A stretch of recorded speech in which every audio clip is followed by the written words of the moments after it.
Hey, what's up guys? So let's take a look at all of the new and most recently updated laser jammers, and we're going to combine this with some of the latest testing that just happened as well. You see, this past weekend down in Tennessee, we had over 70 people show up, bringing over 30 different cars spread against 2 different test courses to test out some of the top laser jammers. And they brought ALPs, there were Unidens, TMGs, Adaptiv systems, etc. And it's perfect timing because we just had some updates here for these different laser jammers. We've had a number of hardware improvements here, as well as a number of firmware updates as well. And so in this video, let's go ahead and take a look at what all the new improvements are for the laser jammers themselves. And I'm going to go ahead and share as far as some of what we saw in the test as well, so we get a better idea as far as what we're learning about the capabilities here of the updated versions of these systems.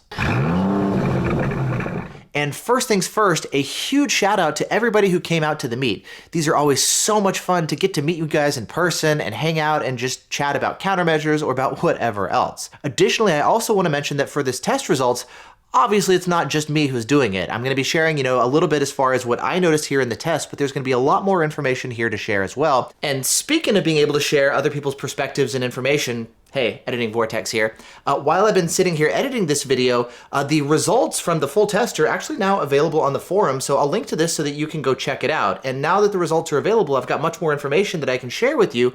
Plus, I'm going to be able to share some stuff with you that I didn't think I was going to be able to share yet. And so starting off here, let's begin here first with ALP. Now, over the past couple months, ALP has released 2 different firmware versions. The first version was 6.1.7 for hardware 6 or 5.7.2 for hardware 4. And this basically offered some improvements for the laser jamming capability. Now, they've also since released a second firmware version. It's 6.1.8 for the hardware 6 or 5.7.3 for the hardware 4. And this latest update, they say, just adds some minor bug fixes and support for some new laser cameras. Now, ALP tends to be a little bit cryptic as far as what the updates improved, but one of the main things that we noticed is with some people who actually tested with both older firmware as well as updated the newest one, we definitely saw some improvements in laser jammers. I noticed we saw fewer punch-throughs, or in situations where there were punch-throughs, the jamming was improved, and so the system jammed longer, and all the punch-throughs actually required you to get closer and closer to the gun in order for that punch-through to occur. And then taking a look at the test results, there's a number of takeaways that I noticed. Number one, there were a number of cars that were still kind of sorting out placement and stuff to find the optimal locations, which is totally normal. That happens with every jammer. A number of cars are still working that out. Similarly, we also saw some issues with cars that had the heads mounted really low, which could be an issue when you're coming over and cresting a hill to where most of the car is visible, but the heads can't yet see the laser gun, so they can't work. So that could actually lead to punch-throughs. We also identified a number of cars that had defective heads that weren't firing or operating properly. So once we figured that out, we swapped out the heads, and they, of course, then performed better. We also found that with the older TX blue and green heads, they did not do as good of a job against the Dragon Eyes. The latest firmware is really optimized for the TX black heads. And assuming you've got a newer system with the TX black heads and optimal placement and the newest firmware, and you're ticking all the right boxes, for the most part, the ALPs did a good job there. Now, on the ALP side, Best Radar Detectors from the forum was there at the test site, as well as 2 people from Antilaser. And that was super helpful for not only helping us with troubleshooting or if people had issues with certain head failures or something, but we also had a chance to test some stuff that's not yet been released. And for that reason, I can't share, obviously, what that is. Yes, I can. They're updated TX blackheads. Now, I wasn't expecting to be able to share about this, but Tom, or Best Radar Detectors, is now sharing about it on the forum, so we can talk a little bit about it. It's basically updated TX heads with more powerful diodes, and they're doing a better job of jamming the different guns, including the Dragon Eye, and they're making it less necessary to have 2 TX blacks, even on the front of larger vehicles. And we're finding that even on like a big Suburban or something, you can get away with having just 1 TX black, and it's going to be doing a good job. And so based on this initial testing, it looks like this updated TX Black Gen 2 is a nice upgrade here compared to the original TX Blacks. We don't yet know about availability and pricing. They're still working on that. It is going to be compatible with both hardware 4 and hardware 6 CPUs. And when we've got more information to share, I'll of course go ahead and share that with you. But in the meantime, it looks like we've got updated TX Blacks that we've been able to test. And so far, things are looking really good here. It was also super helpful to have some people from Antilaser who flew in here to the US from Croatia because they had a chance to see firsthand, what we experience and what we need. They had a chance to talk to a lot of people and get some feedback.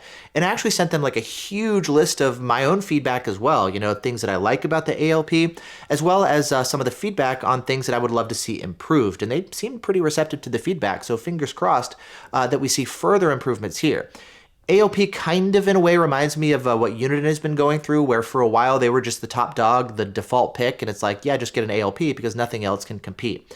But that's been changing too because the competition has been working hard. You know, we've got the smaller heads from Escort. Uniden's been doing a good job on the laser jammer side. Like, the competition has been working hard, and so it's no longer just a easy default pick. And so I think AOP really needs to step up their game, and the fact that they were here at the test I think should be really good. So hopefully we see more improvements coming on down the line from ALP.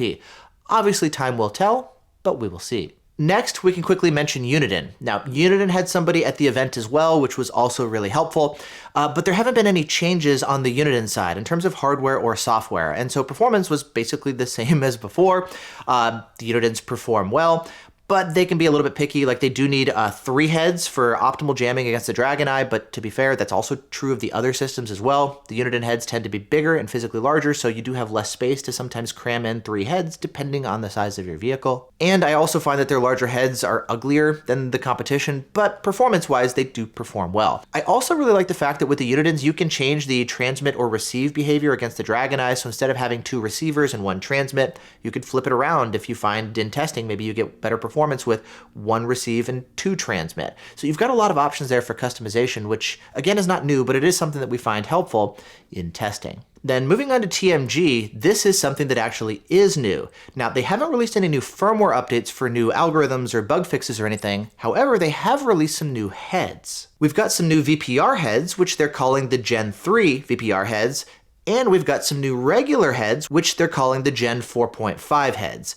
Now, they're a little light on details as far as exactly what the improvements are. However, in testing, again, the TMGs can be kind of finicky in terms of placement and stuff, and we definitely do need to do more testing here. However, what we saw actually did look encouraging. Now, I believe there were 2 cars that had the updated TMG systems installed, and I was actually helping to test one of them.